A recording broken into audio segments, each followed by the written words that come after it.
Hey, welcome, welcome, welcome. Welcome to Wholesale Hotties, the place where ladies in real estate are talking about real estate.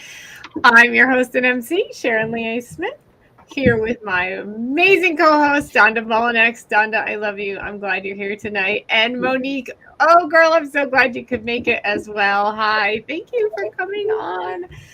We normally have a guest, but this week we're going to have a little discussion about health.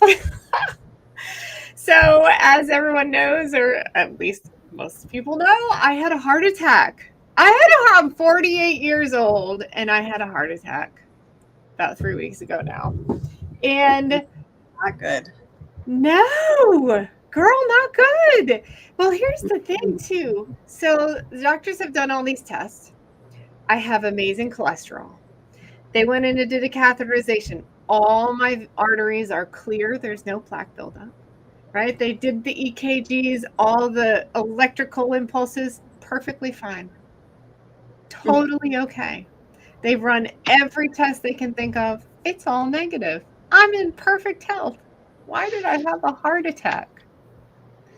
Well, let's talk about stress and entrepreneurship. So, my cardiologist said I had a heart attack because I had a broken heart.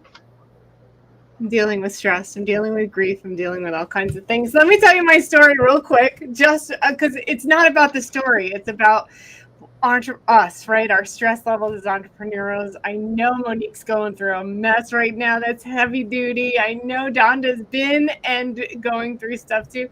Girls, I mean, the statistics are crazy on stress and entrepreneurs. And it's not a surprise. Really, it shouldn't be that this is what happened to me. So anyway, for me, I this house I'm in, right? I bought it about 1.5 years, 2 years ago with it was supposed to have a contractor as my partner. And we took out a loan for the rehab. We bought the house sub 2, so the purchase was covered with the sub 2, but then we had this rehab. So we took out the note. He did the demo and then basically walked and left me hanging to do all the work. And cool, except that my time's best spent earning money, not swinging hammers, right? And so I'm trying now. I start juggling, right? The juggle between trying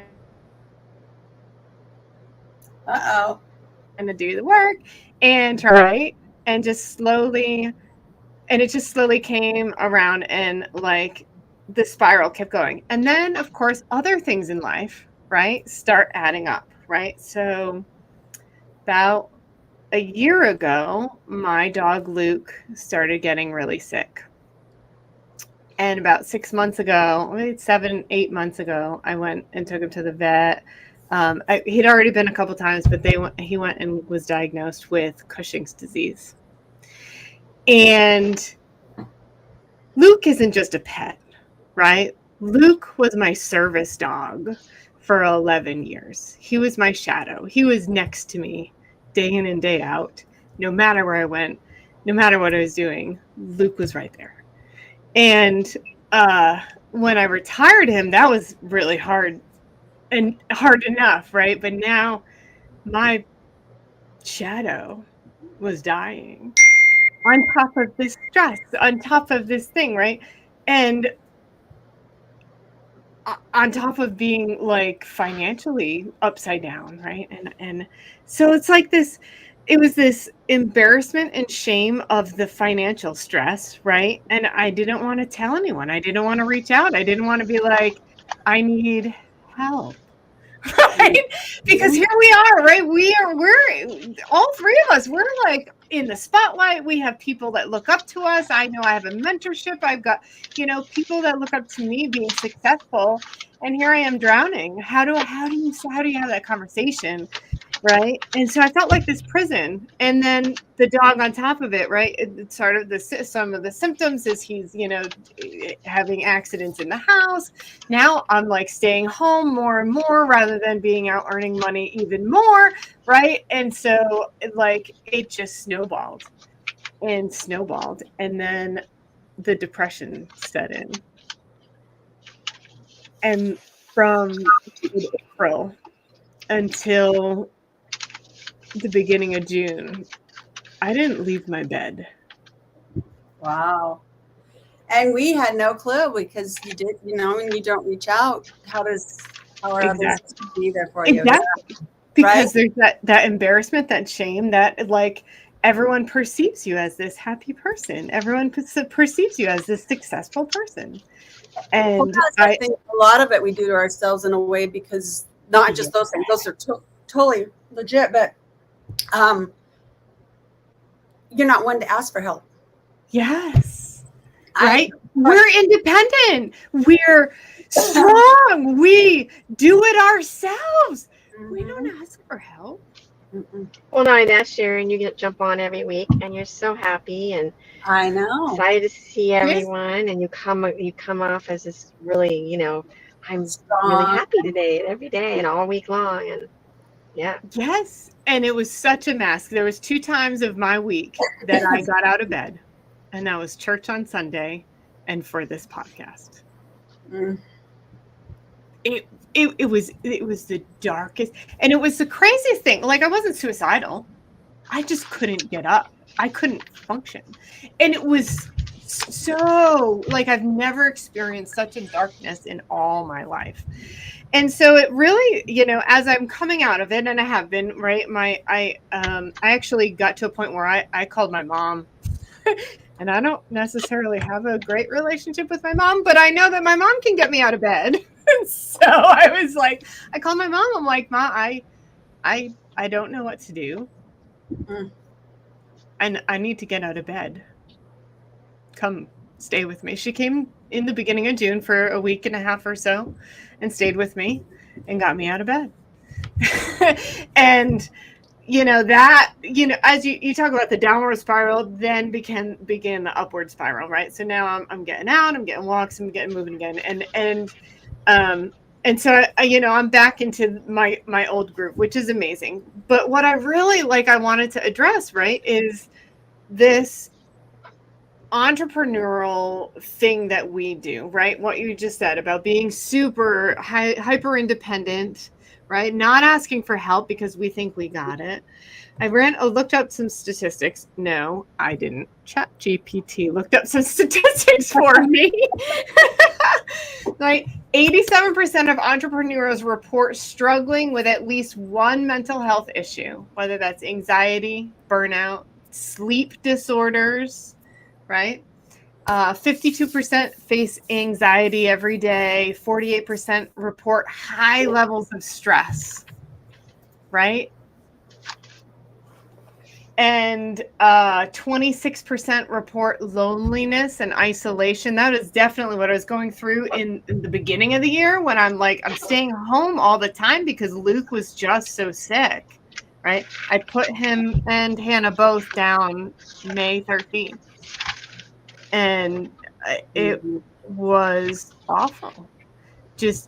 But that beginning part of the year where I felt like I couldn't leave the house because I'd come home to soiling, and it was frustrating and isolating and all the things. And, but just think about, as an entrepreneur, we can be super isolated too, unless we've actually built into a business where we're at an office and have employees that we're dealing with. We have more interaction there. But when you're a solopreneur, it's you and a laptop in a tiny little office, or in my, a lot of times I worked out of my car, and yeah, isolation that was pretty substantial. 30% report sleep disturbances. Donda, you and I were just talking about this before the show, about not getting sleep at night because you're worried about this project happening or that project happening. So, where's the money going to come from, or how's this going to happen? It just mind goes, and I'm sure Monique's had those nights too. I mean, where you just don't sleep because you just can't shut your brain down and you're worried. And Well, you got payroll and all the things that you're floating, first of all, and making sure that everybody else is taken care of.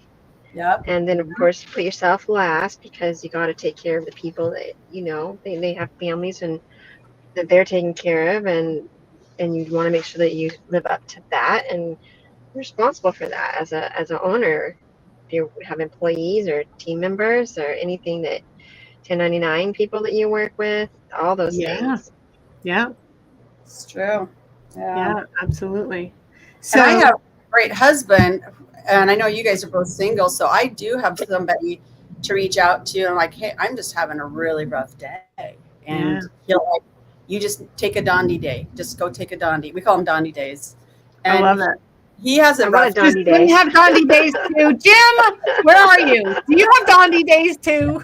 He does. He does. He's like, I need a Love Dondi day. And I'm like, what do you just do what you need? Do what you need to do because we all need some downtime and we don't allow it's like it's for years it took me a hard time to give myself permission to like today I don't have to do I'm not going to do anything for anybody except for me. And it's tough. It was tough. I actually had a physician tell me that. She's like, you need to learn to say no. You can't do everything, be everywhere. You just can't do that. You can't live your life that way. And that really has helped a lot. And having an amazing husband has been tremendous in that too. So, and I know Sharon, you've got a great guy on your side, but still when they're not part of what He's you're not my husband yet, Right. right? And see, like, Right. we don't live together. It's not that, you know what I mean? We're dating, Mhm. and I even, to be honest with you, I even hid a lot of this from him. Oh, I'm sure. He had no ideas how much I was just not even functioning. You don't want to scare him off either. You have this great guy and you're like, Right. I don't want to lose this man. I don't want to Right. scare him off. And there's a lot of that. Like my mom's one I can call almost every day. And I would hide a lot of stuff from my mom. I was the oldest and I was always taking care of my siblings. And Mhm. I always had everything under control. And so it's just been all these years, even recently, that I've been able to tell her things that I'm struggling with. And and it's funny how we do this. And I'm like, my mom, I should have been able to tell my mom everything growing up. And it wasn't that I didn't feel comfortable talking to her. It's just, I can do this. That's who I am. And yes, it's that hyper independence. Right? That was the biggest thing for me. It was day in and day out. It was, oh, this is no big deal. I got this. And then you realize 6 months have come and gone. I'm 4 months behind in my mortgage, and I'm the investor. I'm not supposed to be behind in my. What is wrong with me? Mhm. Yeah. And then you don't have it, and then you don't have it. It was bad. Yeah. Bad.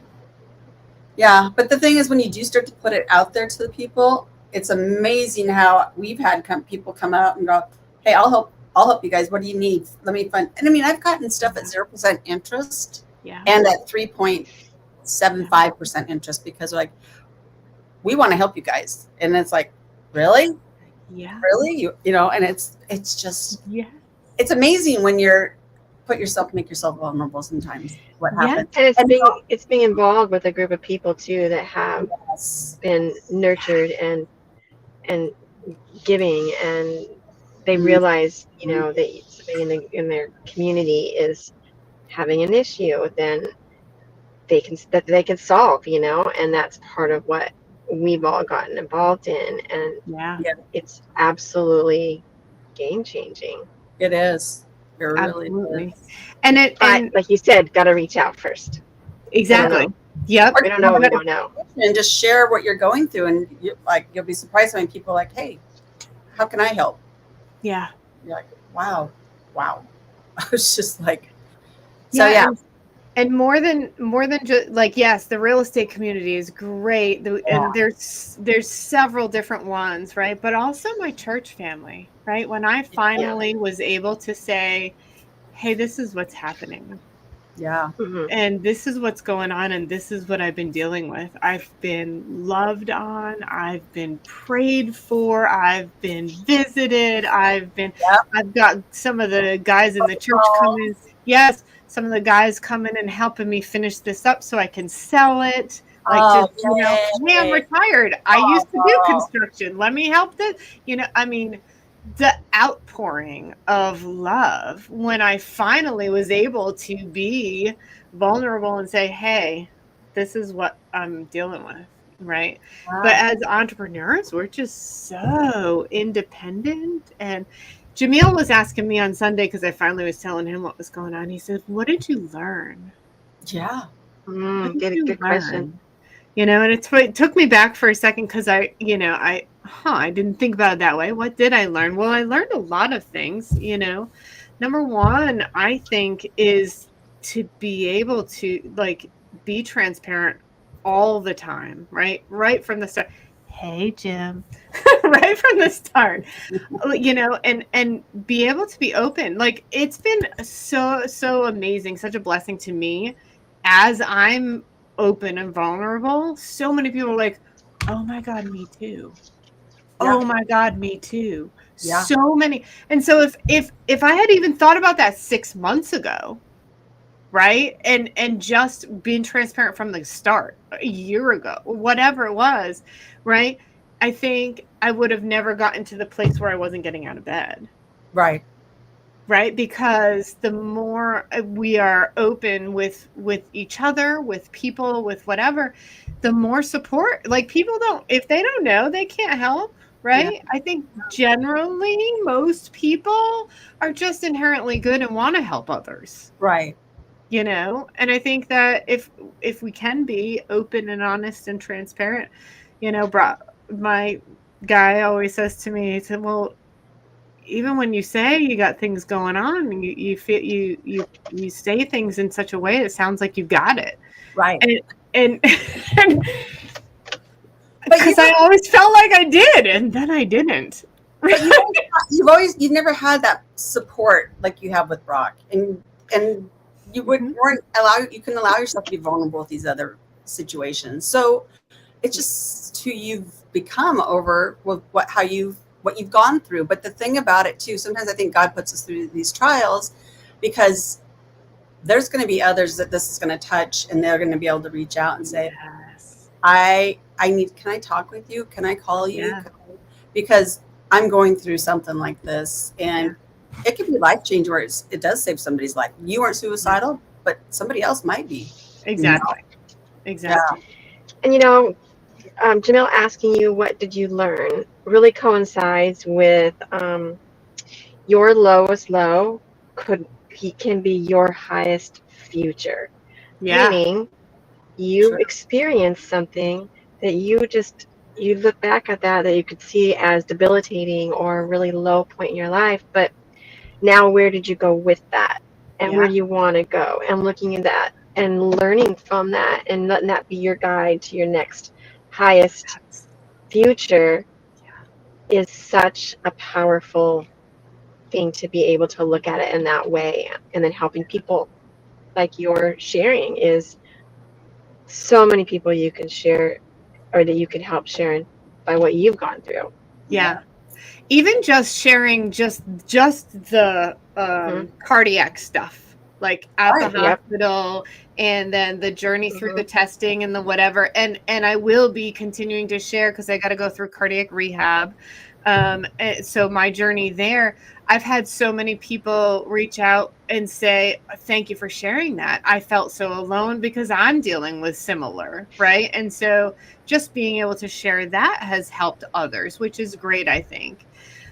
Gallup poll from 2012, chat tells me, says that self-employed individuals, I love chat, I do. tend to have lower rates. Now, here's the funny part: the lower rates of high blood pressure, obesity, cholesterol, and diabetes.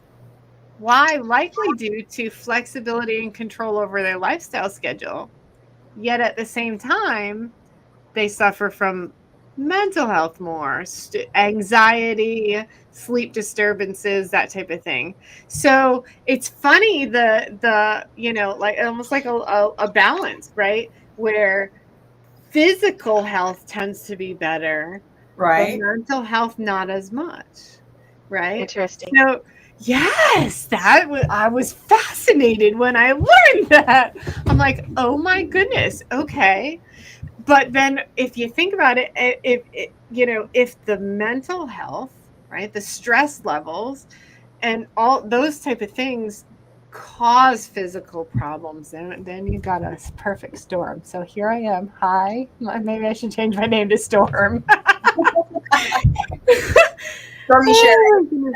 Sharon, I have a question for you. Yeah. I recently read that women die more from heart attacks, are more likely to die from a heart attack than a man, perhaps because our symptoms are so different than a man's, and we're not aware of that. Yeah. And that a woman's symptoms for heart attack is, and it went through the process of this is what you could be experiencing if you're a woman having a heart attack. I would have never. I'm thinking, oh, I'm gonna get a numb arm or this that.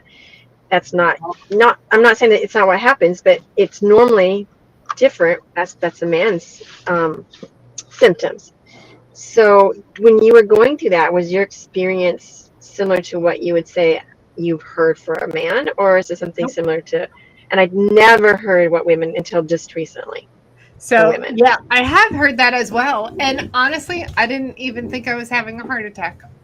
So, and this dives even deeper. So as I'm coming out of this deep depression, I started going to counseling with my pastor. She, both husband and wife are both pastors in my church, but the wife, she does a different type of counseling, and it's more of a meditative, prayerful, spiritual thing. And so I was in her office, and we were doing some deep trauma work on some early childhood things. And I'm in prayer. I'm in deep meditation. She is too. We're praying together. We're asking for God to help me move through certain things and forgive certain people for things that happened in the past. And as I'm releasing this, as this experience, spiritual experience is happening, and I got this weight lift happen, I got this sudden thud, hard, like I was punched right in the chest. And I'm like, I don't know. And as I'm praying, I just put my hand on my heart because I just felt like I wanted to hold it still for a second, and I don't know what just happened, but whatever. Like, we kept praying. We finished our session. I went home, and I didn't know what this feeling was. There wasn't radiating pain. There wasn't, and it was just this pressure right in the middle. And then I started thinking, well, okay, my son gets that costochondritis, which is inflammation of the connective tissue between the sternum and the rib cage. And so it was this sudden thud, but then it was just this heavy pain, if that makes sense. Like, it wasn't like super overpowering. I could still function. It just was constant in there. And so then I was thinking to myself, well, maybe it's just this costochondritis, no big deal, whatever. I went about my day, did da-da-da. The next morning, I was driving because I drive for Lyft. Sometimes I was driving in the morning. It got to a lull in my day, probably 10:30 in the morning. And this is still like nagging at me. I'm like, okay, this is 4th of July. If this gets worse later, we're going to have a bunch of drunk idiots that just blow their hands off in the ER. I'm going to be stuck there for hours. This is probably nothing. I'm going to go get like some anti-inflammatories and just make sure I'm okay, right? And so 11 o'clock in the morning, I pull up to the ER thinking I'm going to handle this. I'm going to be in and out in 5 minutes, whatever. And I pull up and I'm like, yeah, just having this chest pain. And like immediately on the radio, 48-year-old woman with chest pains. They came running out. I'm like, what is going on? Like, it's not a big deal. I really didn't think it was a big deal. And then like they bring me back. They're doing this blood work. They're doing these scans, whatever. I'm like, maybe an hour later, I'm just like, okay, like talking to the doctor, saying like so casual about it. I'm like, so, okay, so when am I getting checked out? Like, I'm thinking I'm going home. She goes, realize how serious this is, do you? I'm like, no, what? She's like, you had a heart attack. I'm like, what? I didn't believe her. I felt fine, except for this heavy, it felt like a heavy pressure pushing on my sternum, dull type, but heavy pain in my chest. Is that normal heart attack pain? No. No. Not what we've known, right? Not what you would normally think. No. They used to say it feels like an elephant on your chest and your arm goes numb. It's like, yep, my arms never went numb. Yeah. I did feel pain straight through to my back. Yeah, I've heard that with women. Women will have back pain. Like something was going straight all the way through, but that wasn't constant. That was at the beginning right away, and then a couple times periodically it would feel that bad, but then be okay. So, but what I have is the wall. Okay, so you have your heart, right? The lower portion has a wall between it, and then there's the upper portion, right? The wall between the two ventricles in the lower portion is not moving with the rest of the heart. So it's like partly paralyzed in a way. So it's called a hypokinetic, meaning hypo, not as much, kinetic, meaning movement, hypokinetic apial septal wall. That's the name of that wall between the two. And so it's just not like my heart beats and it's not moving as much or as often as the rest of it, right? And so why? Buildup of stress, buildup of grief, buildup of anxiety and depression. I don't know. Why did it happen in that moment as I'm releasing this weight of trauma from me? I don't know. But what I do know is it's like muscular damage. It's not, my arteries are great. That's great. That's really good news because my family history, my dad had triple bypass at 55 years old. My grandfather on his side dropped dead of a heart attack at 57. This is good news, right? This is great for me. All my arteries are clear. Okay, cool, right? My mom has the other problems. She's got like AFib, right? So it's not beating right, or it beats too fast. She had to have a ablation because it would like get into this arrhythmia for hours, and she, I don't have that either, right? The electrical impulses are normal and fine. So it's muscular damage, right? And so it's like if I tore a muscle or I, rolled my ankle, right? There's going to be a period of time where I need to rest. And then there will be a period of time where I need to exercise and build the muscle back up again. And then I'll be perfectly normal. As normal as I can be, because you know me, right? I'm not normal, but as normal as I can be. You're an entrepreneur. How can you be functioning normally again someday? Right. There you go. So anyway, enough about me, right? How has running a business impacted your life? Donde, we were talking about your sleep, right? Monique, what about your diet, your exercise routines? Are y'all going to the gym every day, every week? Not every day, but I have started getting back into a routine of going to the gym or doing my bicycle here at the house for at least a minimum time. We need accountability, girls. Yeah, because it's so important, and it's so you get up and you don't set that time aside and put it on your calendar, right, Monique? Put it on your calendar that you're supposed to stick to. I realized I used to like to get up and work in the morning because I was more alert, but I found that if I do that, I don't do any of that other stuff. So I have to get up in the mornings. I call my mom, make sure she's having a good day and how her day went yesterday. And I take my God time. I read a scripture, at least one scripture, or Jim and I always try to read Jesus Calling Together to start our day together. That's and then beautiful. Yeah. And then I mean, I just have to start off with that something positive like that, or listen to C.S. Lewis or something. And then I put time to go do something for me. And that is the gym or ride my bike or go for a walk outside. Right now it's too hot. But to do something, and then I take my downtime and I give my brain a rest, and then I hit it with my paperwork and stuff. And sometimes I don't get to be able to do my paperwork because other things come up, and I'm like, that's how I was missing out on taking care of myself. And it's like these other things, they're just going to move on to tomorrow's list because I'll deal with them tomorrow. Yeah.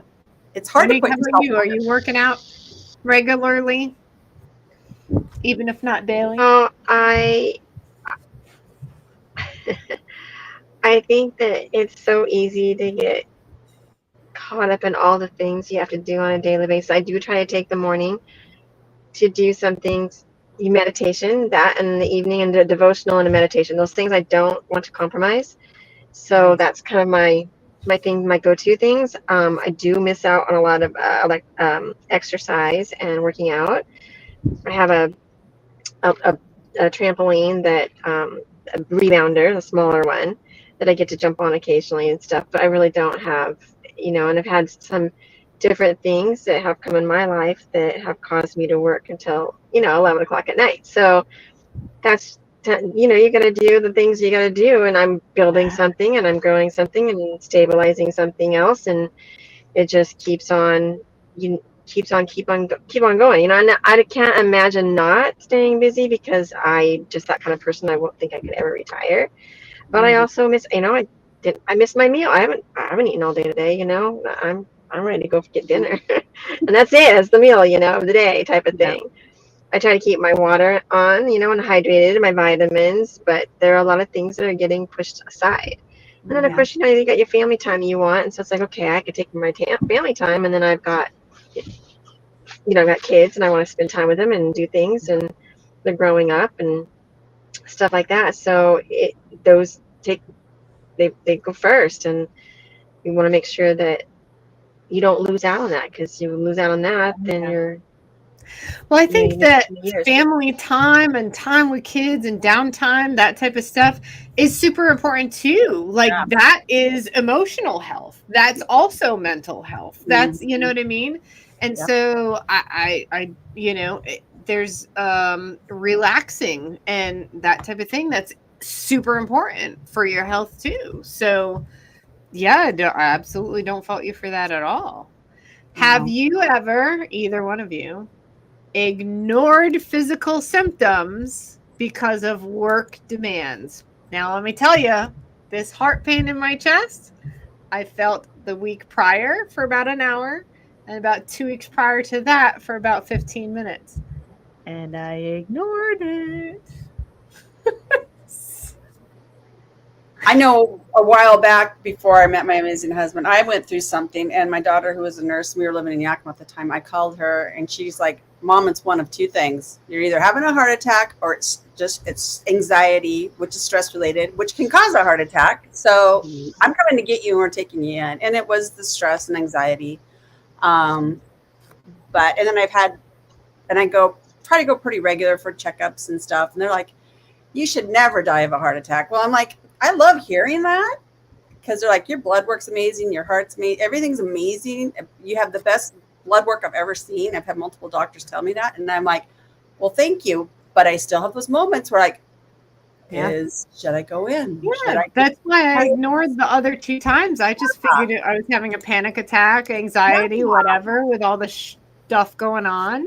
Because stress can cause heart attacks. So just because I'm healthy when I've had these appointments doesn't mean the stress hasn't won the battle, right? Which has happened to you. And I have done that. I'm like, no, they told me I'm going to live my heart's fine. My heart's fine. And it's like, sometimes it wouldn't hurt.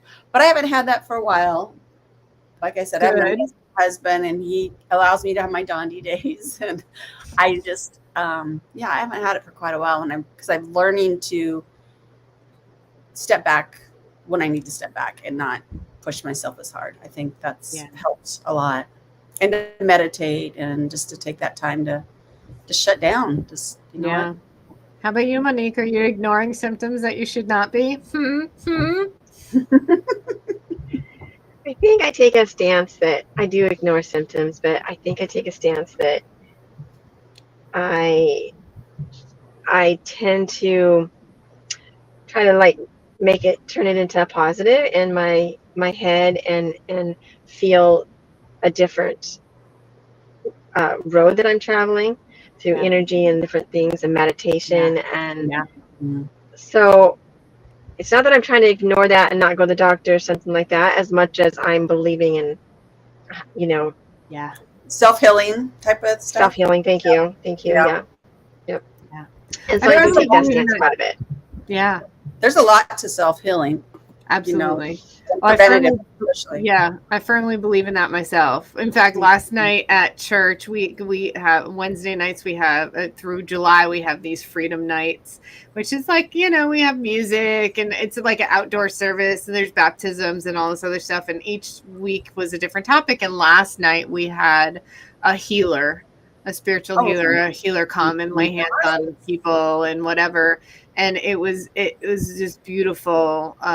His sermon was amazing. He actually had 10 hours to live. He was dying of incredibly aggressive cancer and was healed from that. It was an amazing story. He wrote a book on it. Literally, that's the name of the book, 10 Hours to Live.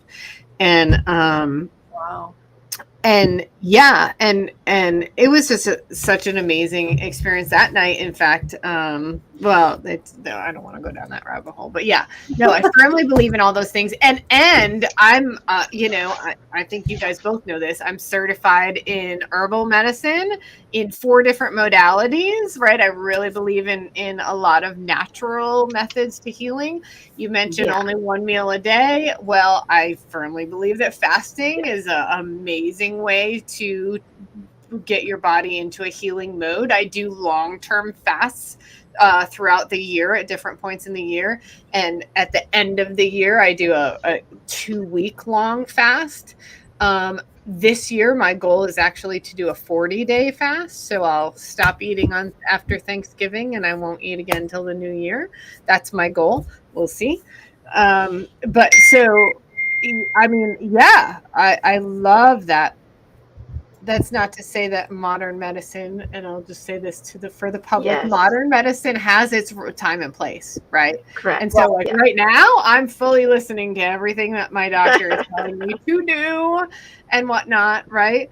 And that's funny that comes up even because there was a couple people specifically on I think it was Instagram that were commenting on my stories and like, well, you can heal yourself and all these other things. And I'm thinking to myself, my heart is not moving. I think I'm going to listen to my doctor right now, Yeah, it's a combination of things. I totally agree with you, Sharon. Yeah. It's not just one or the other. Holistic, right? Mm-hmm. Everything, not just the one. Absolutely. So I'm right with you, Monique. I don't think that there's necessarily only a reason that you have to go to this if you're feeling well. And I think people can talk themselves into being sick though. Something's wrong with me and now I need to go to the hospital or the doctor and I could have this, and then they start overthinking and then they start putting stuff in their head of what it could be, and then it becomes that because they put it in their head. So I guess I definitely believe in doctors and that they have they have a place here for but I also, people can overthink things and get so far into believing they have something that they have to go get healed from a doctor. That absolutely. And I'm not real modern medicine pharmaceutical oriented either, because it's man-made and it's just not natural, and there are other benefits, other places you can get things. Absolutely. Yeah, that's a whole nother podcast.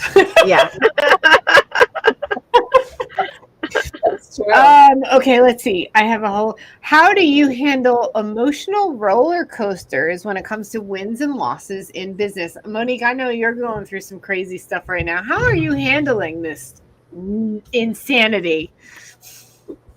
It's a funny thing, because like what I talked to you about earlier about the lowest low can be your highest future. And I have some really great people in my life, so I've been able to tap into their brains on different masterminds and mind methods and things that I keep myself very grounded. So when I go through these things and I start feeling like maybe some anxiety, which I've never had before in my life until as of late, and I've heard that as you get older, that can be more more Yeah. pressing in your life. Oh, yeah. So We don't talk about the effects of menopause. Yeah. 100%. So yeah, exactly. So I've been very, very fortunate with the people that are in my life, and I've turned to some of that has just really helped me to walk through processing in my head and being able to walk down a trail that is not going to let me spiral and Yeah. just and feel that future that I know is right there in front of me, Yeah. and be able to let that take precedence over what I might be seeing right in front of me. That's not the end. Yeah. I love it. So How about I you, Donna? definitely Oh, go I ahead. definitely feel too that we get energy from people around us, and when you're around that negative constant energy, that Yep. just tears you down. So Oh, yeah. surrounding yourself with those people that can give you the positive energy and the energy that's going to be beneficial is just Oh, is yeah. a complete game changer. Absolutely. Yeah. 100%. I agree with you on that. Donda, yeah, how do you handle emotional roller coasters as they come? You take a Dondi day. I take a Dondi day. I totally do. I just take a day. Sometimes it's just like playing fun, crazy music, just dancing around. Other times it's just laying down and chilling and just listening to some meditation music. And if I fall asleep and wake up and just need to rest, sometimes you're exhausted and you just haven't let yourself sleep or get that rest you need.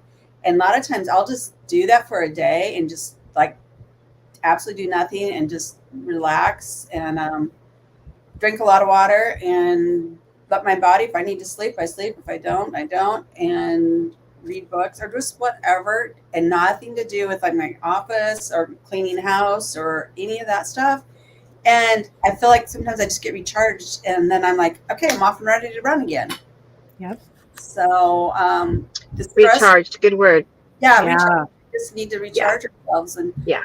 um, I find that helps a lot. And then again, like you told you, my very supportive husband.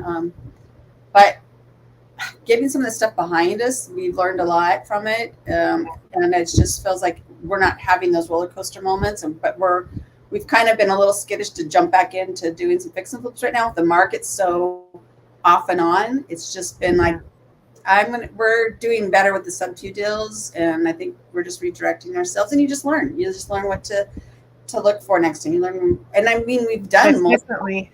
fix and flips over the years. It's not, but this last market, and it's a new market. We learned a lot about being in Arizona area and Phoenix area, and we learned a lot about with what's going on with this market. And yeah, it was just timing. Timing was just poor for us when we went to sell and that kind of stuff. But we survived it, and we're just kind of rethinking and redirecting some stuff right now. So.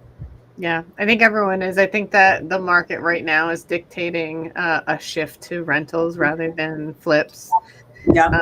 Across the board. You're still going to get some value in flips, but you need to account for longer hold times, right? Yeah. And so that's just the pivot there, is accounting for that. And you just totally answered the next question already. So shush. Do you allow yourself time to feel grief, joy, frustration, and those type of emotions? Or do you tend to suppress emotions and just keep going? Guess which one I do. Not too hard to guess. You already answered it. So we got Monique. Now it's Monique's turn. Well, and so that's the thing too. Like when Luke passed on May 13th, like I had to. Like it was so devastating. There was nothing that I could do except stop and process that. Right. And so, a lot of people are like, oh, just go get another dog. Well, first of all, no. Yeah. Second of all, like I need to process this grief, Yeah. right? And it's like I'm losing a part of me.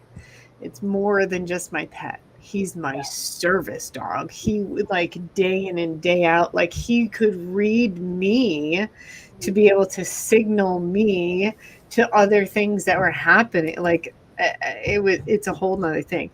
Now, and I had to take that time to really grieve, right? But oh, I got to the point of insane depression and whatever by suppressing all this stress for 2 years, or at least a year and a half, you know?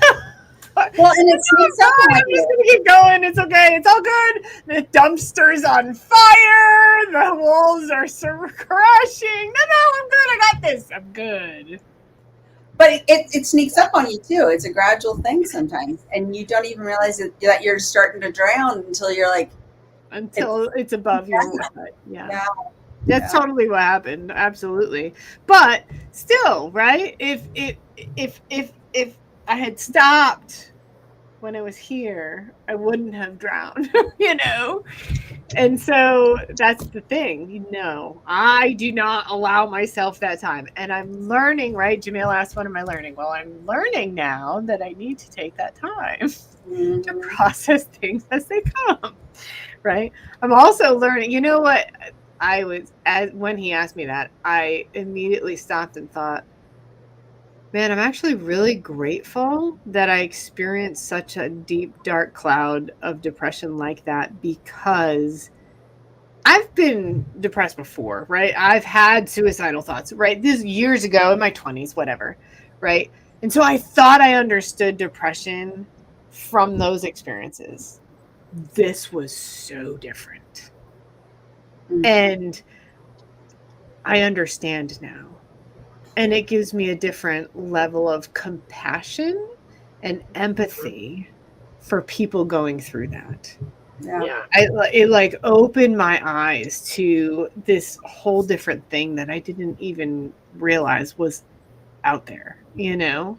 And so I'm super actually grateful for what I just went through, because of what I've been called to do. My mission in life will be ministering to people going through crazy things, and this could be an experience they're having in those times, right? And so now I understand, where before I may have sort of on some level, but not like that.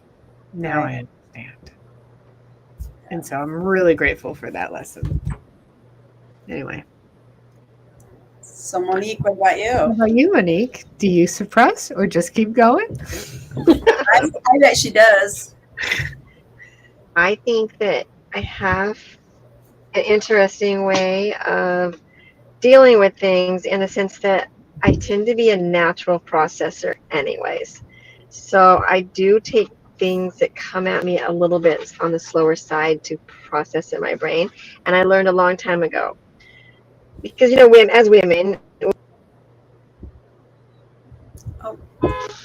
doing too much. Sorry, you cut out for like a quick second. We heard "as women," and that was it. Go. Yeah, the phones. As women, we tend to say yes to everything, especially in our younger age. Yes. And I read a book a long time ago, How to Say No. And, you know, it's hard to say no. So I learned instead to say, let me process that. Because then I wasn't hurting somebody's feelings.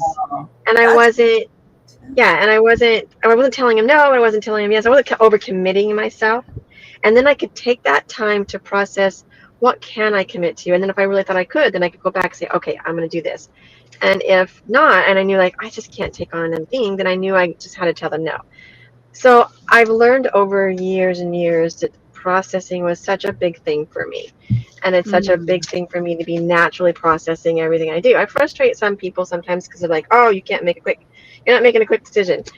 But I've learned from me and who I am, I can be a suppressor and make quick decisions, or I can process it and make decisions that I know are going to fit for what I feel needs to be in my business, in my personal life, and everything that I'm juggling. So on that note, I can be a suppressor, and I do have that ability to sometimes just take on a lot, but I have such a great system of processing that it really helps me to, I think, juggle things a little bit more effectively for me and who I am. Yeah, I agree with that. Like you're our integrator. You're our Yes.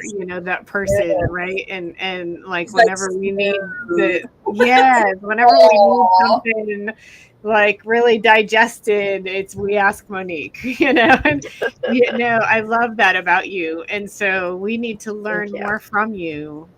Hint, Yeah, hint. I know. I love what she just said too about that. Yeah, Just let me have time to process it. And it's like, let me why do process we that. force ourselves to I try to come I up with the wrote answer? it down. Oh, you can't see. Let me process that. Well, and that's the thing, that the beauty Yeah. of like even having partnerships, because like for instance, my brother is we partner in a lot of things that business wise, and he's a person that's going to run through the trees and knock them all down. And I'm behind him picking them all up because I can, and that's just so he's learned how to sit back a little bit, don't go so fast, process things a little bit more, and I've learned to go faster because of each other and Yeah. personalities. It's helped us be more successful because I'm being pushed, and because he's being, you gotta wait just a little bit longer to make sure that that's not gonna bite you in the butt later on. Mm.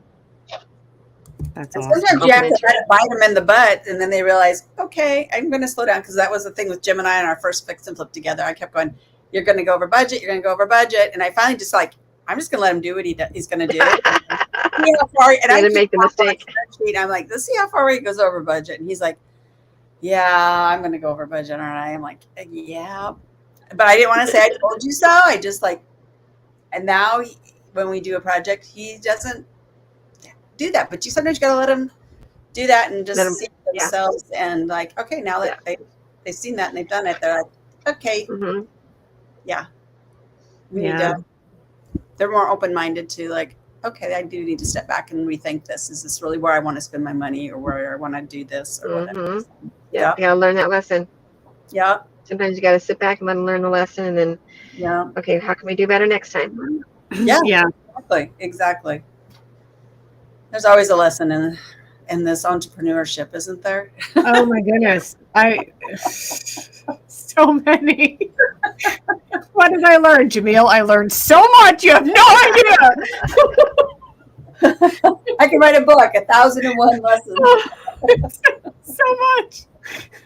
And if you can look at everything that you're doing and you think you're being a failure, instead of thinking I failed, Oh look at, okay, I didn't what did I fail. learn? What did I learn? Yeah. And how can I go forward and make this so much better? Yeah. On everything. Oh, 100%. Yeah. You do. I definitely haven't failed. That's for sure. Oh yeah. Not you necessarily, but other people who might be thinking, "Oh, I failed." Ice cream along the way, but that's another story. Yeah, no, I agree with you, Monique. Yeah. What systems have you built to protect your physical body from burnout, from overuse, from, oh my God, I'm going, doing too much? Are you making sure you're taking vacation? Okay, Donda, just hush.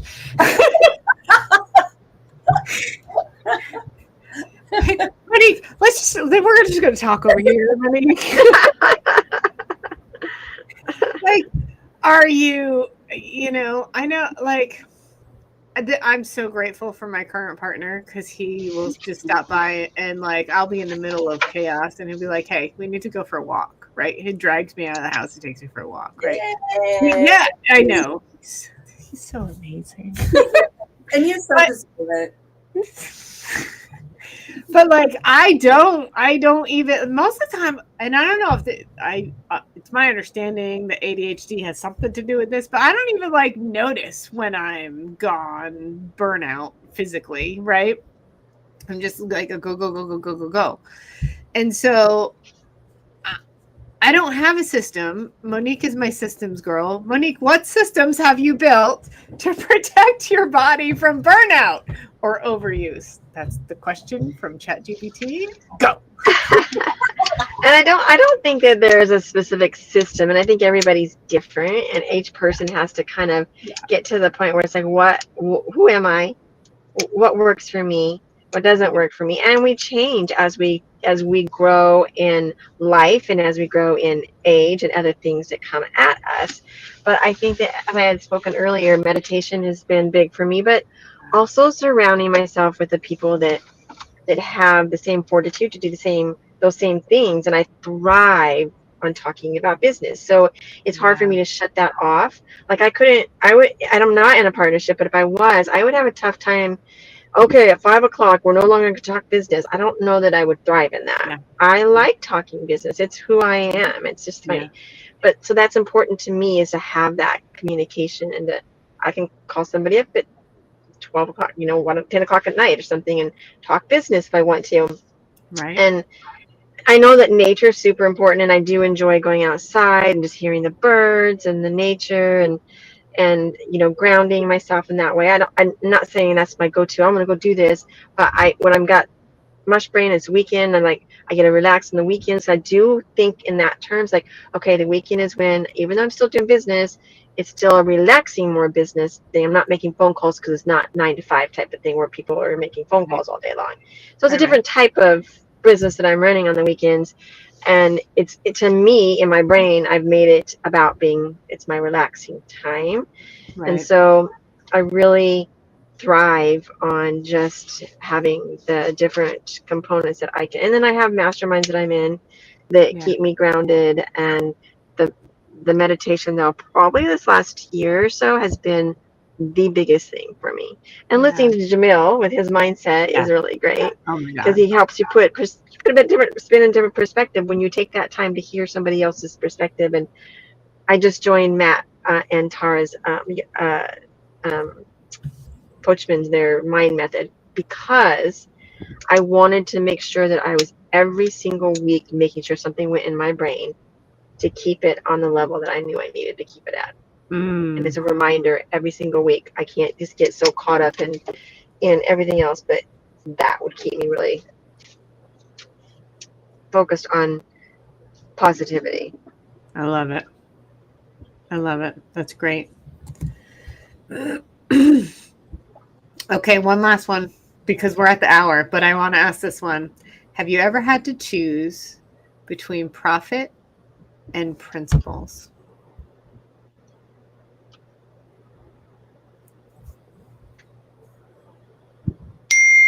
Yeah, of course. I think we have there's always that angel and the devil shoulder thing, is like, and I just like, I have to be able to sleep at night. Yeah.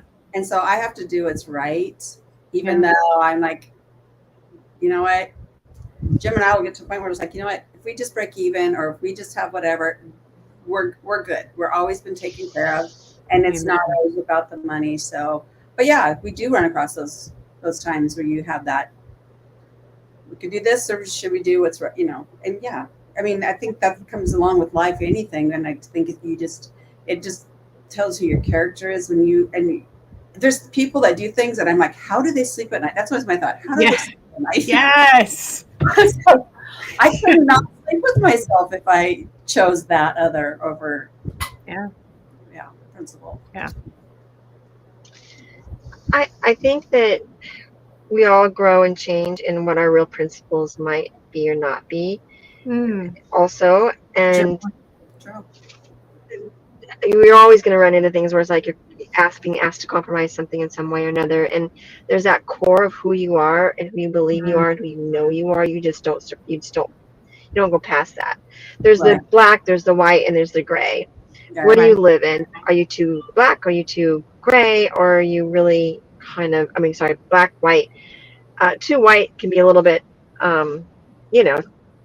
overpowering for people to, like, oh, I can't talk to that person.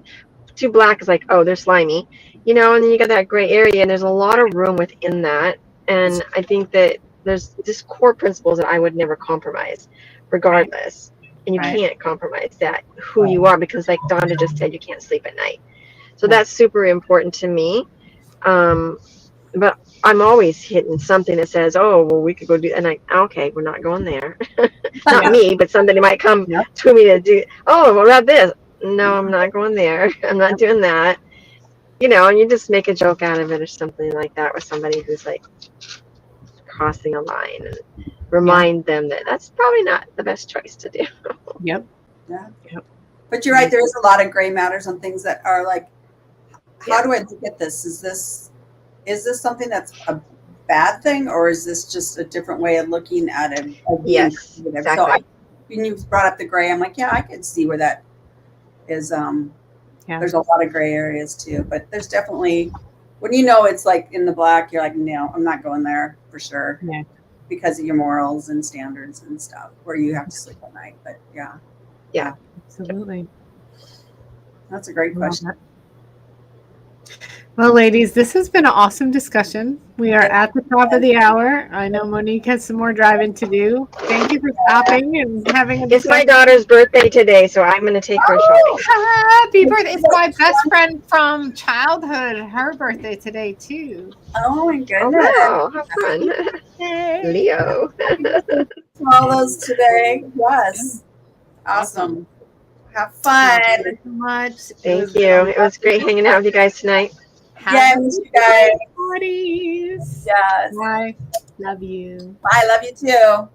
Somewhere I have an end stream button. Oh, there it is. Bye.